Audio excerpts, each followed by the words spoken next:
Welcome to Building Your T-Shirt Empire, powered by ShirtAgency.com. Get ready to take a trip inside the apparel industry for the best tips, tricks, and interviews. And now, here's your host, Cole Lundstrom. All right, so I am here with Brendan. Brendan has done $6.5 million in e-commerce sales, so I figured I'd have him come in and talk to us about what he does online that so many people are clearly doing wrong. Hi, my name is Brendan, and I got started with internet marketing probably about 10 years ago, give or take. The first 6 years was an absolute wash. I just learned how to basically build people WordPress sites, got paid just enough money to survive because I absolutely refused to get a real job. So I got through with that for a while, and then about 4 years ago, I stumbled across T-shirts as that trend was just getting started. And we started this new brand and kind of started building it up, and we really started hitting Facebook ads hard, and that first year just absolutely destroyed it. A lot of people weren't doing it the way we were doing it, and we got really aggressive with it. And I'm really glad we started building the brand because having that brand built and not just going after the short-term cash is what's allowed me to get to this point today. Yeah, so what was the difference? What year did you really see it take off, and what platform were you using in the beginning before you and me ever started working together? So I started doing this in October 2013, and right off the bat it started working. I had a surfing page that I created a design for and just posted it on the page and ended up selling 100 shirts on Teespring. Wait, 100 shirts from a picture for no ad money? Or No ad money. No ad money. So this was the glory days of Facebook? Yeah, so it was probably about 70,000 fans on this Facebook page for surfing. How'd you get those 70,000? Well, I ran ads a year before that, just trying to build something fun. Like a like campaign? Yeah. So what do you think that cost you back then? Because it's more expensive now, right? Yeah, I probably spent about 2 pennies each like, so whatever the math is on that. So you spent the money not trying to sell anything, just to have an active audience? Yeah, because my buddy Chris told me to start building up a page around just any sort of thing that I liked, and I could use that to make money. And so I didn't really know how I was going to make money from it, honestly. You just figured I'd make a page that was about something I liked so that I would at least enjoy making the post about it. Yeah. And so we were using CPA offers to try to make money from them. So basically we were just trying to get people to fill out lead forms, and we'd get $2 a pop. Mm-hmm. Was that for solar panels or something? Yeah, random stuff like that. Or there was a scholarship offer we were doing back in the day that would pay $4 per lead. And so with the surfing thing, I was definitely not profitable, and because it was just the wrong demographic for that kind of thing anyway. But then when T-shirts came along, I made that first design that was, I think it said keep calm and surf. Yeah. And it was a simple design, made it in Photoshop in 30 minutes, put it up, made 100 sales, and thought, wow, okay, this might actually work. Well, yeah, that's thousands of bucks in a few minutes. So what was it like trying to figure out, okay, now I'm going to monetize this audience? And what were some of the most obvious stumbling blocks you came upon in the very beginning?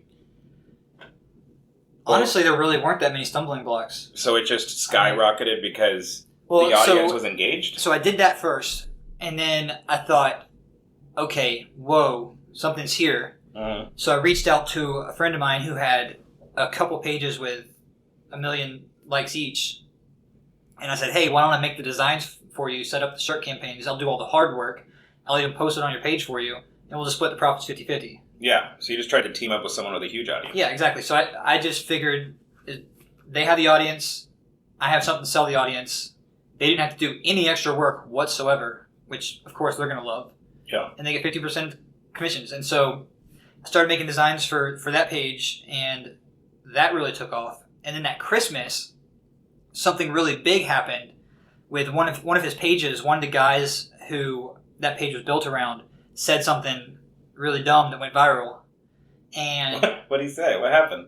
It was something religious, and then I think they canceled him from the show briefly, and because of that, it hit the news cycles. Was this a reality show? Yeah. Involving animals? Yeah.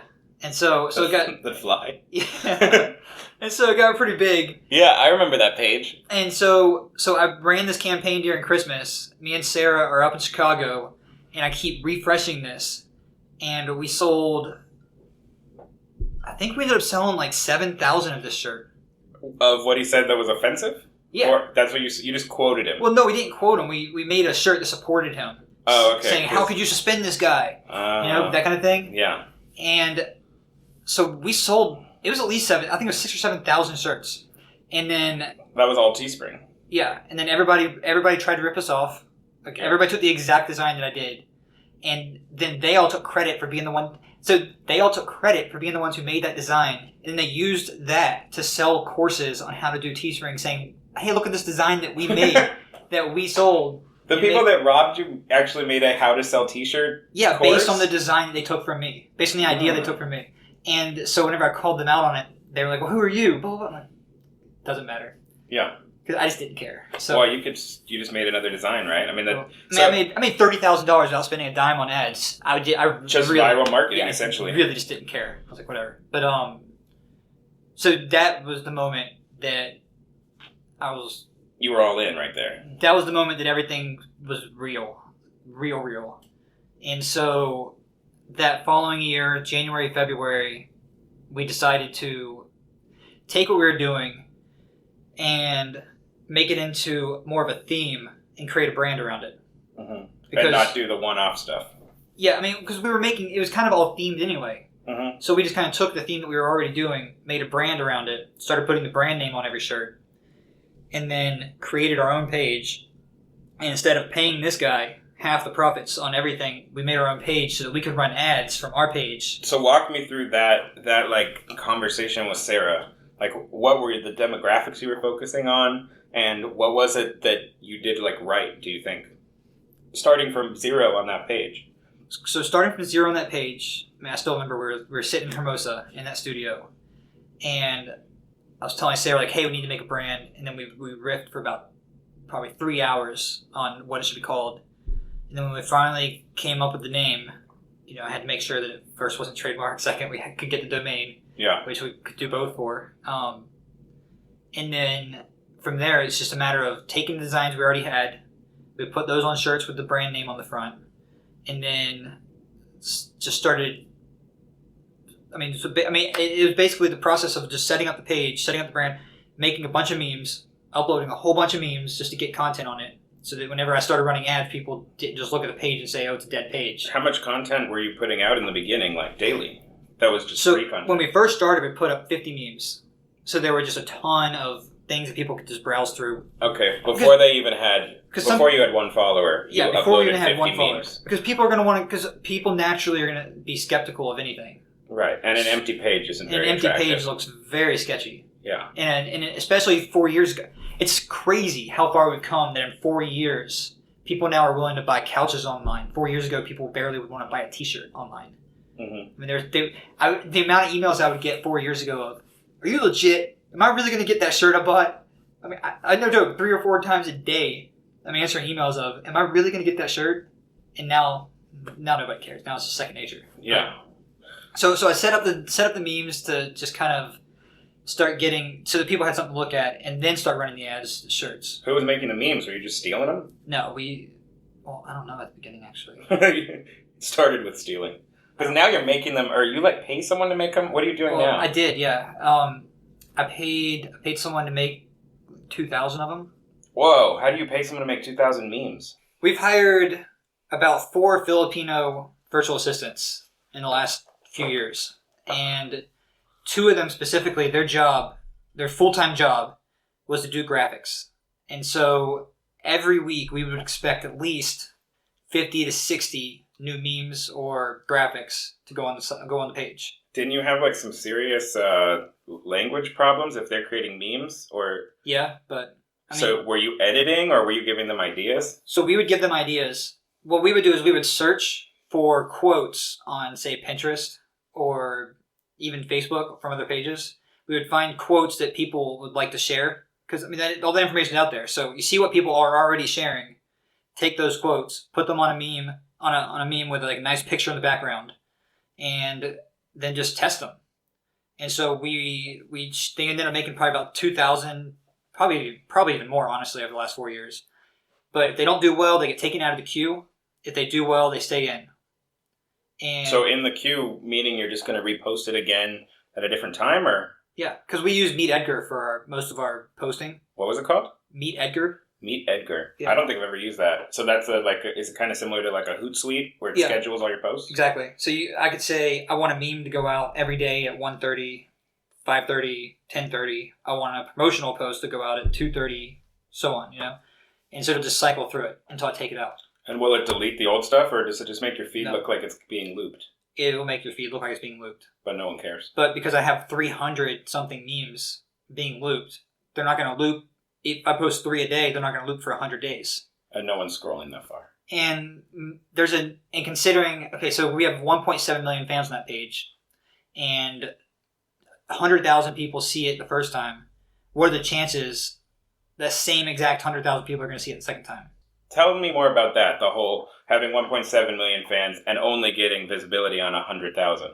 Is that just because of the algorithm, or is that because of timing? Because I know a lot of people have been complaining about that more and more every year. It seems like the free reach of your page is becoming more and more like miniature.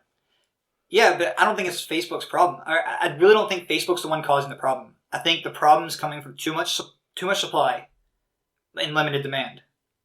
So people are putting out so much content that people don't even want to consume. There is just so much content every day, and you can only consume so much. So the fact that every day there's more and more content and people can only see so much, you just got to be happy with the numbers you get. And that's why I always lean towards trying to build my own email list, because or even maybe your messenger list. Trying to build lists where you have a little bit more control over who can see it. Because, it's Facebook's game, It's Instagram's game. Yeah. They're going to control how many people can see your stuff. But in the end, if people are liking what you're putting out, you'll still get seen. I've heard so many people complain about reach, but I've never really had that big of a problem. Because people are still engaged. Because people still like what I post. But there have been times where people have not liked what I posted for a few days in a row, and that's hurt my reach for like a week or two. So then I had to go back and redo my schedule a little bit, add a little bit more things that are more shareable, get the shares back up, and then the reach comes back up again. So you get this new page going, just to go backwards with the story a little bit. You get the new page going, you pay some guy to do 2,000 memes, and then on your launch, did you launch it with a big ad spend? Or did you launch it, what did you do to go from 0 to 1.7 million on that page? So when we started it, I had a very strict rule of I could not spend more than $200 a day on ads. Which is still a decent amount, actually. Yeah. That's not like a small amount of money. That's more than most people make at their job. Yeah, so I put up an ad, and every dollar that I spent, I would make about $4 to $5. On t-shirt sales? Yeah, in profits. Mm-hmm. So after the second day of realizing, okay, I just spent $200 and made $800, I got a little aggressive and went from $200 a day to $1,000 a day. And did Sarah know? She knew after I told her we made $3,000 that day. Oh, okay. You told her once you had the win. Yeah. She said, "How in the world did we get that?" And I'm like, "Well, remember that $200 limit I had? I kind of went past that a little bit." And so then it was just a matter of how much do I have in my bank account. So you just started doubling down. Yeah, I just started trying to spend as absolute much as possible without it. Because there's a point where you start spending too much, and when we went from 1,000 to 5,000 a day, the profits went down a little bit. So you don't have any idea what that was being caused by? Just saturation? I think, there's a point where you can only reach so many people. Oh, so you were showing the same ad to the same people 2-3 times at that point? Yeah. There were some ads that I ran at least $100,000 to. I can go back in my system. In a year or in a month? In probably a 5-month period. Wow. Yeah, That's a lot of airline miles. Oh, it was wild. It was wild. That 2014 year, we had 3 months where we hit $100,000 in profit. Or more. Yeah, just back to back. Back to back to back. So, is that how you're still running it to this day? Where you're just spending a ton on ads? Or, because things have changed, right? Now things have changed. So, the fact that there's way more competition in the ad market, it has created a more difficult environment. There's way more competition when it comes to selling shirts to people. Especially considering I've had to deal with so many people stealing my designs and selling to my audience. But I still think, I mean, we actually went back and started looking at all of our competitors that we had, and we're one of probably 3 left. Because so many people died. Just because so many people just gave up. Which is kind of why Teespring has so many problems, I would assume. It's so many of their old sellers couldn't keep it up, and then Teespring was too big for their own overhead. They just completely... there were so many issues there. But yeah, I think there's a lot of people... Because, I mean, I'm telling you, in the beginning, you couldn't lose. Back in 2014, it was just money in, money out. In 2014, it was just too easy. You could have made the ugliest design, put out the worst ad, and probably still made money. Yeah. I mean, now you have to think, you've got to compete. You have to compete with all these random people who are making shirts. You have to compete with not just Americans who are making shirts now, but like Filipinos who are making shirts, Chinese who are making shirts. Then you have to think about... And their profit margins are nothing. Yeah, and then you have to... And they're selling shirts... They're selling them for... We're only making $2, $3 a piece because they're playing the price game. And we've always refused to play the price game. Mm-hmm. And now you have Amazon merch. I mean, every single design we've made, you can go onto Amazon merch a week later, and you'll see almost an exact knockoff. Mm-hmm. But they just make the design just a little bit different so that they can get away with it. Yeah. But there are probably, I think, a group of 6 people who watch our stuff intently. And every single time I post a new design... You just watch it show up. You watch it show up. That's crazy. I mean, but that's the world, you know? I mean, but hey, I don't mind them copying me because it still means I'm ahead. And my designs are always so much better, I could care less, so... Yeah. So what do you think is the play now? I mean, you had that moment in time, and clearly you were there at the right time to capitalize on it. But what do you think the move is now for either someone starting or somebody who has, just kind of a okay brand that they've kind of launched, but it's not crushing it? Do you think the game is still Facebook? Do you think Facebook's dead? Do you think... No, God, no. Influencers? What do you think? Facebook is hands down the best way to target your audience. I think influencers, absolutely, especially if you're playing that kind of a game. If you're playing a game where it's a lifestyle brand, they really can connect with an influencer. Without question. Especially if you can find an influencer that has a huge following that you can maybe just give a piece of the business to and say, hey, I'm going to do all the work. All you have to do is just wear the shirt. If you can do that, you're gold. Yeah. If you can basically manage the merch for someone else almost. Basically, yeah. But, I mean, if you're starting off right now, I would say focus on building the audience. Because that's where it's going to be. Because even if shirts don't work, as long as you have an audience and you know what they need, you can sell them something. Like all that survival gear that Chris was selling at one point. Yeah. All that survival gear that's just like to guys who are ready for the world to end. Yep. I mean, don't be stuck on a product. That's probably the most important thing. That's what I've learned over time is being stuck on a product makes it so much harder. But the fact that we had an audience has allowed us to transition from 100% shirt sales being our number one mode of revenue to now being able to give them content that is what they want to consume, and we still make money without having to spend much money. And that's because of just like AdSense? Yeah, just running AdSense or Facebook Instant Articles, and you get Facebook ads on the articles now. So what do you think is like a strategy for nailing down demographics? If you're staring at Facebook Ad Manager, how do you actually like write an ad? Especially if you're writing it to an audience that isn't already yours. I mean, at this point, I can keep it so simple that it's almost ridiculous. Because when you have the Facebook pixel on your website and the pixel starts noticing, hey, the normal customer going to this site looks like this. I literally make an ad. The only button I click on the targeting is the women. Mm-hmm. I just say, hey, target women. That's it. So you're running off of your existing pixel data because they're just matching similar people off your pixel data. Exactly. Because they know who comes to the site. They know who actually buys. And I just trust Facebook to do it. And I mean, that's literally all I have to do. But let's say if there's a design that's kind of specific to a certain sub-niche of my audience, then I'll target that sub-niche with the interest, but I still keep it as broad as possible. So you're not putting, likes Kate Beckinsale, the actress, as your niche. You're putting, like, people who like movies who are women. Exactly. You're not going really deep dive. Exactly. I mean, do you think the deep dive hurts you? Like, it actually limits your audience in a bad way? Or do you think maybe you're overspending when you do that? I think it makes me overspend.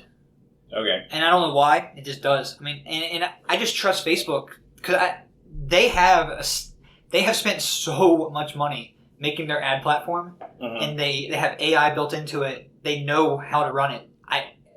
Facebook's ad platform is the best, like the absolute best. Yeah. So why not trust it? I mean, it hasn't failed me yet. So are you running exclusively in the ads manager, or are you just pressing boost on a post sometimes? No, I use the Power Editor to create all my ads. Okay. And are you doing like, I've heard in the past people were doing a strategy of the exact same ad 3-4 times, and then when one would start to run up better, they'd kill the copies. Is that strategy dead, or is that still valid? Honestly, I don't know. You didn't do that? I've never used it. Did you A/B test at all, or how did you run? Oh yeah, totally. No, I mean I'll make so what I'll do is I'll make the first ad, and then I'll make the first ad and I'll say like I'll target Android phones. Okay. Then I'll copy it, make the next ad target iPhones. Then I'll copy that, make the next ad targeting desktop feed. And then I'll select all three, and if I want to test like another ad, I'll select all three, duplicate all three, and then change like one little detail of the ad, like maybe a different photo. And Right. that's how I'll go through that. So then out of those 6, what is your six, goal? Like what is the kind of click-through rate, or what's what demographic, or not demographics, what details? What's the KPIs. word? Yeah. What are you looking at? So what I basically look at is... Before the money actually starts happening, how do you know if something's failing or So, I mean, I can look succeeding? at something now and kind of know. So I'll look at how many shares is it getting, because that tells me whether or not people are even interested in it. Because if they're willing to share it, more than likely they're halfway interested. Yeah, I don't share anything. Exactly, Yeah. exactly. But then I'll look at how many clicks it gets. So I'll look at the cost per click. What do you like to keep that down to? I mean, it depends. I mean, so first I'll look at shares, then I'll look at cost per click. Like let's say a cost per click, let's say 5 of the ads are under $1, but one of them is $2. I mean, obviously that $2 one is not performing nearly as well as the other 5, so why keep it going? But then I'll look at cost per sale, and usually once I've spent over $20 is whenever I get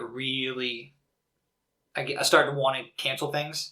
Just because, you just watch the money go away. If I haven't made a sale by $20, I start really wanting to cancel it. $20 per ad, or $20 split among those Per 6 ad, ads? per ad. Per ad. So almost like $120 in testing. Basically. Okay, so then you've got a sale at $20 is literally one sale, or what are you expecting after? I'm expecting at least one sale by $20. Okay, out of one of those ads. Out of one, yeah. But honestly, if I spend $120 and only get one sale, That's a bad business model. Yeah, I'm gonna be pissed. So what happens when you are in that situation? Do you bail? Oh yeah. Or are you just... You gotta be ego free. In this business, you have to be ego free. Because you're gonna create a lot of designs, you're gonna say, oh right, this is gonna work. This is the best design I've ever made. So many people are gonna buy this, you post it, you run an ad, you spend $100, and if you can't step aside from your ego and just say, okay, never mind, it doesn't work, you will spend way more than you ever should have trying to force it. What do you think in now's Facebook advertising world? Like if you don't have an audience, you have the best t-shirt idea ever, and you only have $100 to spend on your ad, what do you think is the kill point? Is break even the kill point in sales? Is 20 shirts the kill point? For you, if you were poorer and in that situation, what would you think is reasonable? If I had a really killer shirt, I thought it was a really killer shirt, I would try to get people I already knew to buy it. And if you can't get somebody you already know to buy it, or someone who you know would like something like that, if they say they wouldn't actually pay you money for it, then I would think twice. So you'd go really old school. Just oh yeah. Literally I would just hustle it first. slinging shirts to a few people. I would hustle it first if all I had is $100. Yeah. Well, $100 to spend on ads. Not your last 100. God, but, I was about to say, yeah. No, I mean, I'd definitely not spend my if you were on your last 100, ads. yeah. There are a lot of other things I'd be spending my money on if that's all I had left. But okay, so without it being that dramatic, if you had $100 to spend on ads, what do you think your break point would be? I mean, would you spend it on a like campaign and not even spend it on trying to sell shirts, or how would you go about it? It's a tough question. This is a hard-hitting podcast. Yeah, totally, man. That's a tough question. I mean, because there's so many details there that I don't know. Yeah, like which ones? Like, what's the design? Is it broad? Is it specific? Let's say it's a pretty Let's call it a streetwear brand. Okay. That's very brand focused. It's not a broad like joke shirt. It's more of a like they want to be supreme. That kind of a brand where they want to have their own like brand. a Suburban Riot. Yeah, like something. Yeah, something where they want to be a standalone brand, not a shirt that just references something broad. Man, I don't know. See, that one gets tough because you don't really have an audience to hit. You're more just kind of just throwing it out there and hoping the right person sees it. So maybe the money's better spent going after like an influencer at that point. Yeah, probably for that kind of a thing. I would probably think so. I mean, because that it's one of those things. Because like my shirts have a very specific audience, like very specific, and not only that, the shirts all have sayings on them that are very shareable. Right. But you're talking like you're almost doing meme T-shirts. Exactly. Yeah, exactly. So a shirt like Supreme or Suburban Riot or something, it's not necessarily a shareable shirt. So you run these ads, and the viral effect isn't really there. Because people don't think it's hilarious, or yeah. Because I'm not going to share a Henley. I'm not going to be like, this is such a badass Henley. Let me share this to all my friends because they're going to love the fact that I shared this Henley with them. Right. I mean, that makes no sense, you know. So it gets to be one of those things where you just have to put it on a really good-looking dude that has a big audience, and make it look good. So maybe if you can find a YouTuber or something who's exactly. just I mean who's not already slinging merch, because everyone seems to be slinging merch right now on YouTube. Yeah, no, totally. Everybody is. I mean, why not? It's so easy to do. Yeah, I saw Casey Neistat launch his like this week or two. What's this say? It says "Work harder" in white ink on a cheap black hoodie. And he stood there and he did his like Casey wiggle. Probably sold 5,000. And he talked about way more. Because my guys, I don't print for Casey, and my guys are doing way more than 5,000. That's nuts. So I wouldn't be surprised if Casey did like 15,000. But it says work harder, white ink, like it's like a Gildan hoodie, cheapest hoodie they could get, and it's just that's it. That's the plan. I mean, Peter McKinnon just came out with his own like hats and stuff, and he probably sold thousands of hats. Yeah. For no other reason than he is who he is. There's this crazy hunter guy that I started watching on Instagram, and it's like Cameron Haynes, I think, and he has his own camo hat line.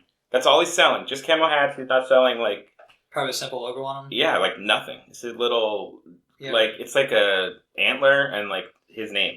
But that takes us back to the whole: if you have an audience, you can sell them almost anything. Right, because they like you. Exactly. And so let's go back to where we were with that brand. What they might want to do instead is start, especially if you're a lifestyle brand and you're just trying to sell brand shirts, start an Instagram page that projects that lifestyle, shows people what your brand stands for, and fill it up so that people can see that. And don't expect it to go viral yet because, I mean, you have to first to get that. So you get that set up. Then take a compilation of your best videos you put on there, and then take that $100 and spend $20 to get 5 different influencers to share that compilation video you made, and just get people to come to your Instagram page and start following you. And so, yeah, you'll probably make a few sales because people are going to click on the link in the bio. But really, you're investing the money in an audience. Really, you're investing to build that audience. Yeah. And it's building that audience is going to allow you to sell more. So you believe just get 50,000 followers before you even expect to make money? Something. I mean, you have to build an audience. Yeah. Especially these days, you have to have an audience. I mean, it's trying to come out of nowhere and sell shirts that are just based on a brand is very difficult. Yeah, it basically doesn't work. I mean, back in the 90s, you could just throw a check mark on a shirt and sell 100,000 of them just because it meant something to someone. But these days, very little people are going out and just buying shirts because they have a logo on the front. Yeah. They're only going to buy that shirt with a logo on the front if it means something to them. Yeah, well, I mean, I've noticed, especially like Under Armour and Nike, they've gotten more and more into the graphics game. Yeah. They're getting less simple lately. I've seen a lot of big graphics on like Under Armour, which they didn't do for the longest time. Because I think people want to say something with what they're wearing now. Yeah. I mean, if they're not wearing they either want to say something or just wear a plain shirt. And adults also don't seem to be so worried about looking casual.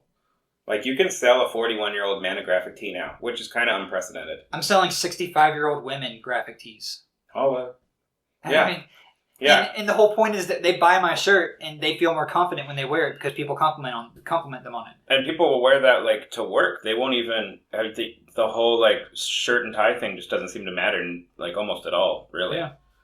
What do you think is going to happen like with these millions of platforms that you could be fully invested in? Are you actually going after every single platform with your brands right now? Or are you like focusing in on Facebook and you completely ignore Twitter? I focus. You're a focus. And the reason why is because I think being focused allows you to build up one strong core audience. And then from that one strong core audience, you can build out. So because I started with Facebook, built up the Facebook, now I can link out to Instagram. So now we have like 100,000 on Instagram. Oh, so it's not even close. Like you really are like super Facebook heavy. Oh yeah. So 1.7 on Facebook and then 100,000 on Instagram almost just cause? Like they just wanted to follow you twice? Yeah, well we started sending people over to Instagram. Mm-hmm. And then the Instagram viral effect kind of hit in. And Instagram was giving us like 400 new followers a day for a while. And it built up. I mean, I haven't really run too many ads to Instagram at all. But now we also have 120,000 email addresses too. Because I've gone through this whole process of trying to make sure I have a little bit of diversity. Yeah. And then Snapchat, we probably have 5,000 people on it, but we never use it. Yeah, I don't understand Snapchat. I mean, it's just a matter of just having people who are willing to post every day on it. I just don't know if it'll... It's a brand play. I mean, the stock has gone really, really south. So I wonder if Instagram's kind of killing it because they just jacked all the best features. The way that they did Instagram stories and stuff. I just think it's a different market. I mean, I think Gary Vee hits it around the head when he talks about Snapchat and how it's an underpriced market. Mm-hmm. Because most of us don't understand it. You know, the anybody above 25 has no clue how to use Snapchat. But I think if you're going after the 13 to 18 range, Snapchat could work. You just have to have people who can put content on there. Like constantly. Yeah, and that's the challenge. I mean, that's the challenge. But then we've also got 40,000 on Pinterest, and so we'll post on Pinterest quite a bit. So where are you sending all the traffic now? It's mostly all going to an Amazon page? No, it's all going to the website. So the website is... Because you ended up using Amazon's warehouses, right? Yeah, but the website's hooked up with Amazon fulfillment, so... Oh, so they think they're buying from you. It just happens to be at Amazon's warehouse. They are buying from us. Well, right, but I mean... and it just ships from Amazon's warehouses. Right, but so that's all just a link between Shopify and Amazon on the back end? Yep. And it's all set up automatically. And then what's it like selling on Amazon's platform? Does Amazon's platform give you additional sales besides what you're getting from your own leads? I think Amazon's platform has outsold our website. So how does that work? Can you tell us a little bit, like, some sort of Amazon strategy if someone wanted to launch on Amazon? Well, the key... So Amazon reached out to us a few years ago because so many people were looking for our brand. They're going to Amazon, typing our brand name in. And so one of the Amazon salespeople came to us and said, hey, there's a lot of people here searching for you. You might want to have your stuff listed on us. So we set it up.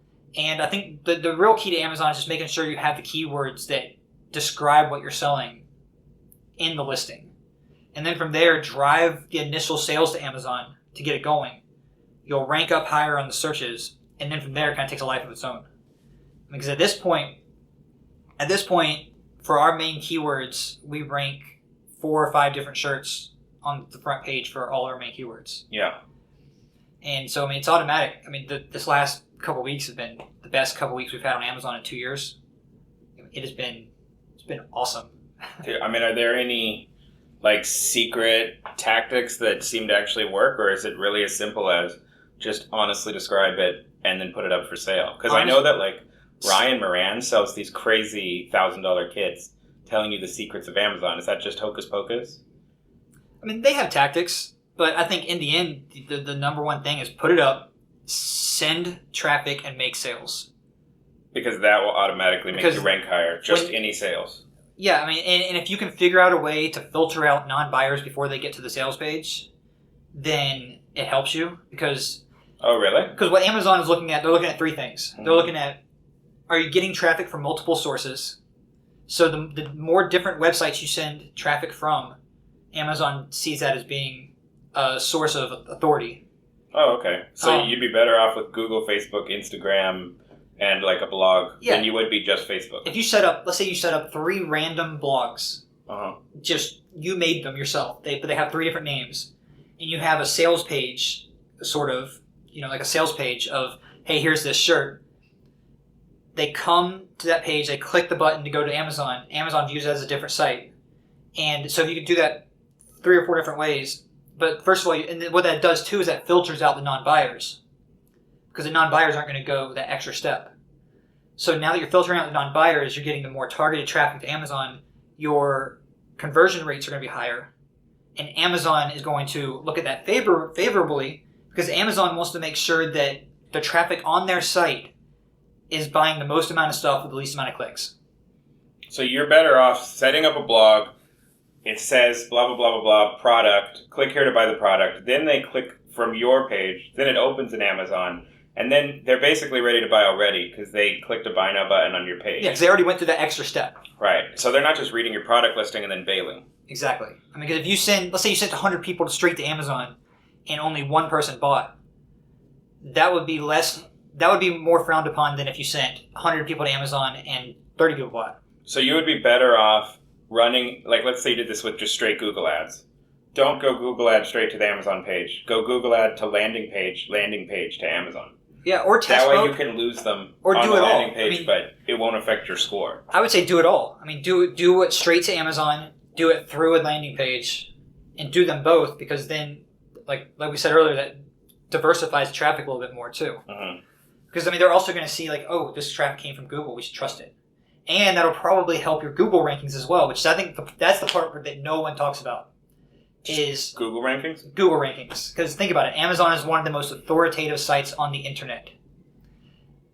You set up your Amazon listing, you SEO it, people are also going to Google and searching for stuff. Real quick, what's SEO it mean, just for the... So when you set up your Amazon listing, what I would do is run Facebook ads to the Amazon listing. Straight to the Amazon listing. And because that link will have shares and likes from Facebook, Google looks favorably upon that. And then they will rank your Amazon listing higher. And then if you start running Google ads straight to your Amazon listing, they're also going to rank your organic higher from that as well. So then you can find yourself getting free organic traffic also, because you're just showing up for search results. I mean, because I can tell you my website that we have never done any actual what people would call SEO, like buying links and stuff. Uh-huh. We've never done that. All we've done is just run a ton of Facebook traffic. And because of the analytics of how many shares and likes from Facebook we've gotten, that has helped us rank number 3 for our top term. Above people who have been in this industry for 10, 20 years. Been in my niche for 10, 20 years. How do you not shotgun your listings all over the place and make it a mess? Like if you have a shirt about railroads, shirt about surfing, and a shirt about trucks, are you making sure that just your brand name is like the thing that you're trying to rank high for on the Google listings? No, I'd want to be ranking for trucks shirt, railroad shirt, surfing shirt. So don't think about your brand as what you're ranking. Try to rank your concepts. I mean, especially if you're just getting started, if no one knows what your brand is, what's the point of ranking for it? Right. I mean, I could go out there and rank number 1 for Joe Blow, whatever, but if nobody's looking for it, it doesn't matter. Right. And the fact is, there's thousands of people already searching for surfing shirts. So you don't want to be surfrider.com ranking, because you might be the only person owning that domain. You want to do exactly cool California surfing tee and be the number 1 result. Exactly. I want to be a number 1 result of something people are already looking for. Because why try to manufacture... Again, it goes back to like, why try to manufacture something when all you want to really do is get in front of the eyeballs that are already there? I mean, this whole entire game is just putting your offer in front of enough people that actually want what you're offering. Mm-hmm. I mean, that's the simplest way to put it. I mean, over time, build an audience that you can keep putting offers in front of that they actually want. Yeah. So that's basically your strategy over and over, even if you don't sell t-shirts. You just want to offer them something they want, and you just want to have that audience care about something that you can sell them, regardless of what it is. Yep. So when you've had some failures, you said earlier that you just kind of abandon ideas quickly. Is that Is that true, like, even years down the line? Or do you have some success just because of your name where you're selling things that maybe aren't even as good? I mean, do you feel like you could run on your own hype? Or do you feel like you're always playing this game of, like, what do people want? And then you're just serving them instead of creating You're always a serving brand. the audience. It's always serving them. So you can't be artsy about it. I mean, I'm still to this day, I'll make a design that I think looks so good. And in the end, no one cares. No one wants it. Even though they might have been loyal to you for 3 years. Yeah. I mean, I have people who have bought 10 different designs. But there's some designs they're just not going to buy because they don't like them. Mm-hmm. I mean, there's designs I get so excited about, and I'll run ads, and they don't work. And whatever, cut my losses. Yeah. Because I'm paying $100 to get it made. So I'm already in $100. How are you doing that with the graphic designer? Or did you have a guy that's your graphic designer, or are you using like 99 designs? I've done it all. Dude, I've done it all. I mean, we've gone through at least 100 designers. Really? Oh, yeah. And they just, wait, what happens? They just suck, or they bail, or they're expensive? Everything. I mean, you get a designer and they take too long to get something back to you, you cut them. You get a designer and they make something, they show you a portfolio that looks exciting, and when you give them what you want to make and it comes out looking really bad, you cut them. Mm-hmm. Or they get sassy with you. You don't have time for that nonsense. You cut them. We ended up with 2. After like 4 years? After 4 years, we have 2 that we can depend on. I found one of them on Behance. Isn't it? No, Dribble. We found one of them on Dribble, which I had to search through about 200 portfolios to find this guy on Dribble. I wrote probably about 20 different people, and this guy got back to me with a good price, and I liked what he did. And honestly, a lot of designers want way too much money for what they do. What? I'm sorry, they want way. You don't appreciate the art of graphic design? No. No. not that much. Yeah. How much do you think is a fair price for like a good design? Especially if you're going to throw them away as quickly as you're throwing them away. For a great design, maybe $200. And okay. I'm talking great. That's like great. Absolutely selling. Yeah, I'm talking top of the line. But average, I would like to pay about $100. So did you ever make a deal with any of these guys where they got like a profit share? No. Just because. But I would give bonuses. I've given lots of bonuses. So you give a bonus when it succeeds. When they make 10 different designs and let's say 6 of them work, and one of them works really well, I'll give them a bonus to make them feel good. Because you want to keep talent. Yeah. I mean, like I said, I just told you how hard it was to find those 2. I want to keep those people there. Right. So every Christmas we give bonuses. We give bonuses randomly throughout the year when they're doing a good job. Yeah. You can't treat it like art, basically. No. You have to just... It's not art at all. It's just t-shirt designs. It's just what it is. Yeah. So about $100 most of the time you think is a fair price. Yeah. We'd pay one person 80, we'd pay the other person 120. And how many designs do they do for you in like a month? Depends on the month. Yeah. I had one made in a couple months just because I've been so focused on what we do have. Oh, okay. So you may not do it for a long stretch of time since you're just reselling the old designs. Yeah, I mean, when we used to get in our real heyday, we were getting 3 or 4 designs a week. Mm-hmm. But that also was a time where we could put up almost anything, and we could at least make 100 back. But the market has completely changed. Completely changed. Now you have to find things where you have to really find the right thing now to sell. How do you do your market research to find something that is actually going to be a winner? I would say Pinterest. Pinterest is almost the number one. How are you using resource. Pinterest to do that? Go through Pinterest and I look for repins of different memes and stuff. And there's a tool. I can't think of the name of it. But there's a tool that allows you to sort Pinterest, but the different pins based on how many repins it has. Mm-hmm. And so then I can go through and look at what people are liking to share. And then from there I go through and think, okay, could this be a good shirt? Could this be a good shirt for my audience? And then once I get it made, then what I'll do is I'll test it first before I run even $1 in ads now. I'll test it first with my existing audience and see if it actually has any legs. And then if it does, then I'll try to run some ads to it. So you're using just organic reach to do your first sales? Yeah. Because if no one buys it, you just figure it's already a bad idea. Yeah, especially if I send out an email to 80,000 people and I only make 1 sale. Then why in the world would you spend money on ads? That's an issue. Yeah. I mean, that's a big issue. Yeah. Well, $80,000. The 80,000 people is a huge email list. I mean, how many sales, when something's doing well, how many sales can you get off 80,000 people on email? It's not as many as you would think. I'd be happy to get 10. What? Yeah. From an email list of 80,000 people? Well, I mean... What do you think that is? It's just... Because only 5% of the people open it? Oh, okay. So open rates are already a big problem. Yeah, I mean, that's just the state of email these days. And then not many people are necessarily excited to buy even when they open it.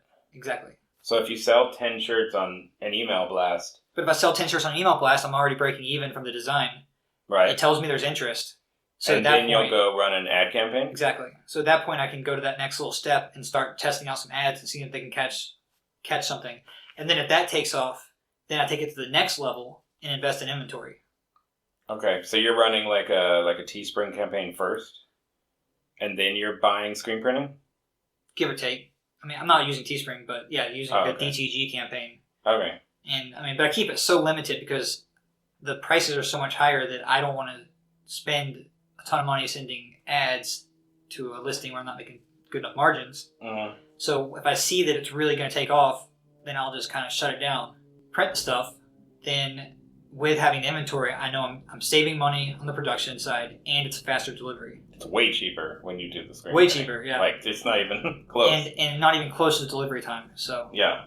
It's at that point, it makes it worth doing. But I'm not going to go out and spend $1,000 in inventory, $2,000 in inventory, without first validating the idea.